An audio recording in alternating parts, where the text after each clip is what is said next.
So, boys and girls, it's now time for us to move on ahead with our next question.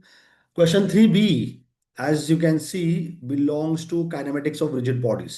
ठीक है, collar B दिया हुआ है, it moves up with a constant velocity of 2 metre पर second. VB का velocity upward direction में है. ठीक है, quite simple isn't it. And rod A B is pinned at B. So obviously, if it is pinned at B, it will not move in the horizontal or vertical direction. Pin किया हुआ है. ठीक है, collar भी move हो रहा है, collar भी मूव हो रहा है, इसीलिए साथ में ए बी ऊपर ऊपर जा रहा है. ठीक है, तो ए बी जो है वो रोटेट हो रहा है about point B. It is rotating about point B. Find the angular velocity of the rod A B and the velocity of A. The question has come for 8 marks. Pretty simple question. सबसे पहला, point B vertically upwards है. ठीक है, moves up बोला है तो it is going vertically in the upward direction. तो सबसे पहला तो पॉइंट बी का तुम वेलोसिटी अपवर्ड डायरेक्शन बता दो. अब देखा ना, ये जो क्वेश्चन है ये सिंगल बार मैकेनिज्म का क्वेश्चन है. ठीक है, सिंगल बार मैकेनिज्म, एक ही बार है यहाँ पे. कॉलर कॉलर के साथ अटैच्ड है, कॉलर ऊपर जा रहा है, साथ में वो रॉड ए बी को भी ऊपर लेके जा रहा है. तो सबसे पहला मैं क्या करूंगा, मैं बना दूंगा velocity of be in the upward direction. So let me use a different colour. ठीक है, तो ये हो गया VB का डायरेक्शन. ठीक है, this is VB. What is VB given to you, how much it is given to you, it is 2 metre पर second. So this is VB. It is given to me 2 meter per second. Now identify one more point on this rod AB. Identify one more point on this rod AB जिसका तुम velocity identify कर सकते हो, यहां से define कर सकते हो. तो एक ही ऐसा पॉइंट है जिसका हम वेलोसिटी बता सकते हैं, जो कि है पॉइंट ए. अब मुझे पता है पॉइंट ए इसी प्लेन के ऊपर नीचे जा सकता है और किधर नहीं जाएगा. तो पॉइंट ए का जो वेलोसिटी है it will be along the plane.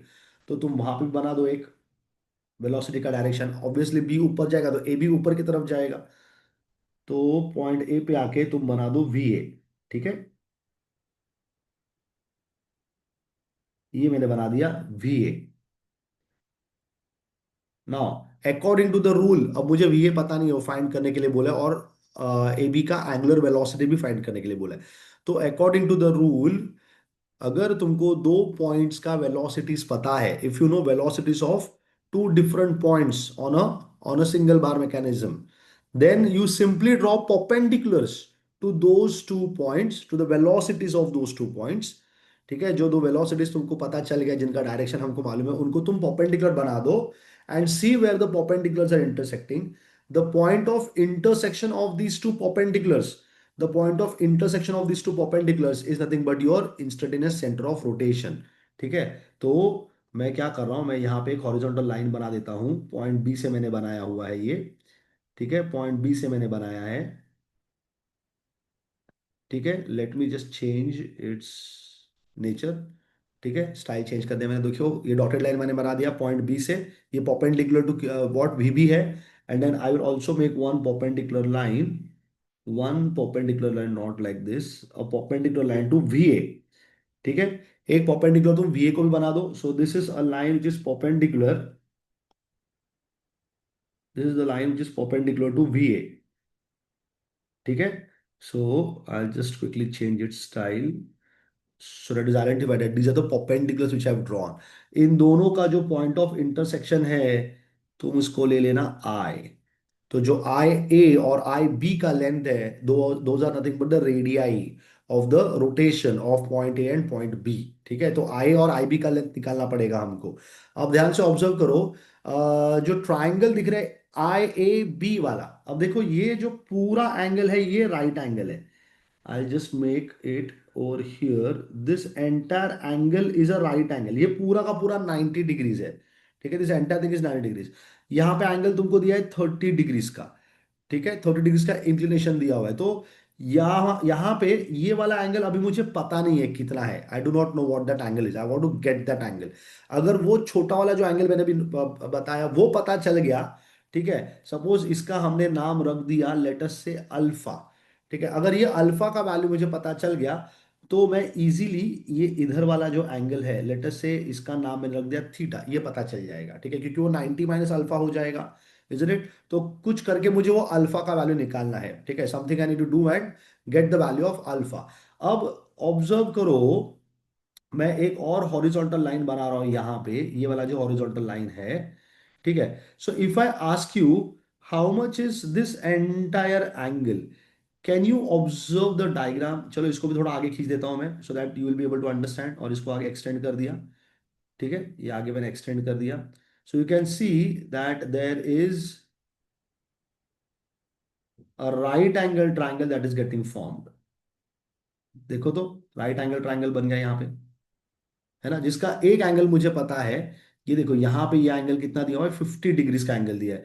तो ऑब्वियस सा बात है, यहाँ पे भी एंगल कितना बन जाएगा, ठीक है, यहाँ पे भी एंगल कितना बन जाएगा, ये वाला जो बड़ा सा एंगल है ये भी बन जाएगा 50 डिग्रीज का, ठीक है। उसमें से मुझे पता है ये जो इधर वाला एंगल है, you can see this is 30 degrees, isn't it? So now it is quite evident that the value of alpha is going to be 50 degrees minus 30 degree. So alpha का वैल्यू मिल गया मुझको 20 डिग्रीज। पूरा खेल geometry का है इसमें, ठीक है। तो अल्फा का वैल्यू 20 मिल गया। जैसे ही मुझे पता चल गया कि अल्फा का वैल्यू 20 है, आई नो थीटा, थीटा जो कि 90 डिग्रीज माइनस अल्फा था, तो थीटा का वैल्यू मुझे मिल गया 70 डिग्रीज, ठीक है। तो थीटा मैं यहाँ पे मार्क कर देता हूं, दिस इज 70 डिग्रीज, ठीक है। अब अगर मैंने ये ट्राइंगल मार्क करा दिया आप लोगों को, देखो ये वाला ट्राइंगल, ठीक है, triangle I A B, triangle I A B, ठीक है। तो इसका एक एंगल मुझे पता है 50 डिग्रीज है, दूसरा मैंने ढूंढ के लाया है 70 डिग्रीज। तो जो तीसरा वाला एंगल है यहाँ पे, जो तीसरा वाला एंगल मैं बनाऊंगा, ठीक है, ये इधर मैंने बना दिया, ठीक है। ये कितना हो जाएगा, sum of all angles of a triangle should be 180, isn't it. So 70 plus 50 is 120, तो ये थीटा जो है 180 माइनस 120 हो जाएगा, which is going to be 60 degrees, ठीक है। 70 डिग्रीज प्लस 50 डिग्रीज प्लस कुछ नाम रख दो, फाइव रख दो सपोज इसका नाम, plus five should be equal to 180 degrees. So five का वैल्यू मिल गया 180 माइनस 120, दैट इज 60 डिग्रीज, ठीक है। तो हो गया, तीनों ट्राइंगल, तीनों एंगल्स पता चल गया ट्राइंगल का। अब तो खेल बहुत आसान है, एक बार ये समझ में आ गया। सो this is why the diagram becomes quite important boys and girls, ठीक है। सो एग्जैक्ट तो नहीं, लेकिन फिर भी मिलता जुलता ही सही डायग्राम बना दिया करो, ठीक है। सो अब हम क्या करेंगे, बाय साइन रूल आई और आई बी का लेंथ निकाल के लेके आएंगे, यही सबसे इंपॉर्टेंट है, ठीक है। मुझे वी भी पता है, and I know the formula V is equal to R into omega, the basic formula V is equal to R into omega, ठीक है। तो मुझे आर निकालना है, तो आर मतलब कौन, वो जो लेंथ ऑफ आई और आई बी है वही होता है, ठीक है। लीनियर वेलोसिटी पता है मुझको। So I am going to make use of sine rule. So by sine rule I can say, by sine rule I can say I ए, जिसका लेंथ मुझे फाइंड करना है, आई ए, ठीक है, it is opposite to the 50 degree angle. So I A upon sine of 50 degree must be equal to I B, ठीक है, I B which is opposite to 70 degree angle. So it is I B sine of 70 degrees, ठीक है। And then जो length of A B है 1.5 metre, it is opposite to 60 degrees. तो मैं 1.5 लिखने वाला हूँ directly. So 1.5 divided by sine of 60 degrees, very simple. तो अब यहाँ से आई निकाल लो, तो आई का वैल्यू हो जाएगा हमारा 1.5 into sine of 50 degrees divided by sine of 60, which is √3/2। तो वो हम वैल्यूज कैलकुलेटर में डाल के निकाल लेंगे, ठीक है। So let me just quickly switch on my calculator. So I have like 1.5 multiply with sine of क्या, साइन ऑफ 50 डिग्रीज, ठीक है, divided by sine of 60 degrees. तो आंसर आया मेरा 1.3268279896। तो मैं लिख देता हूँ 1.323868 मीटर्स। जितना हो सके उतना ज्यादा डिजिट लेने का कोशिश करो, ताकि तुम्हारा आंसर ज्यादा एक्यूरेट आ जाए।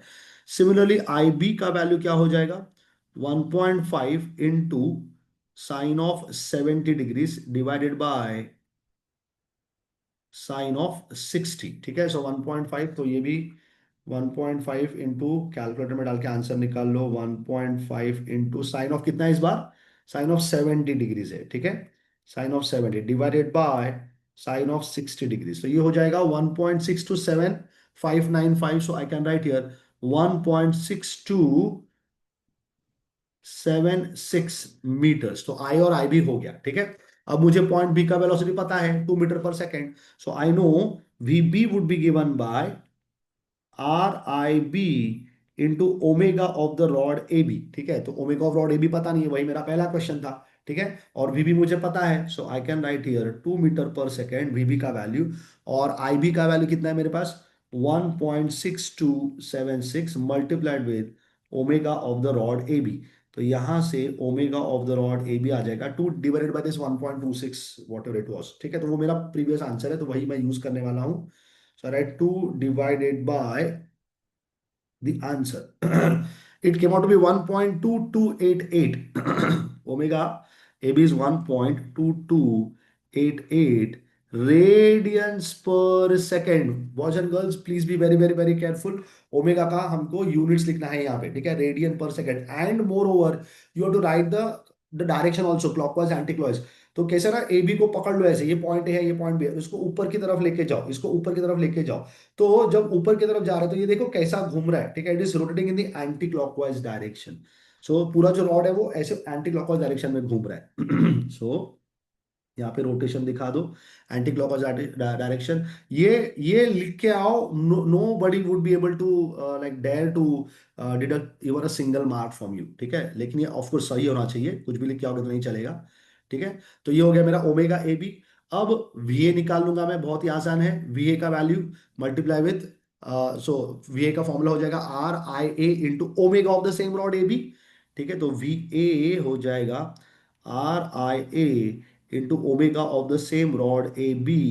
So VA would become equal to, IA का वैल्यू कितना था, 1.32683 मल्टीप्लाई विद 1.2288।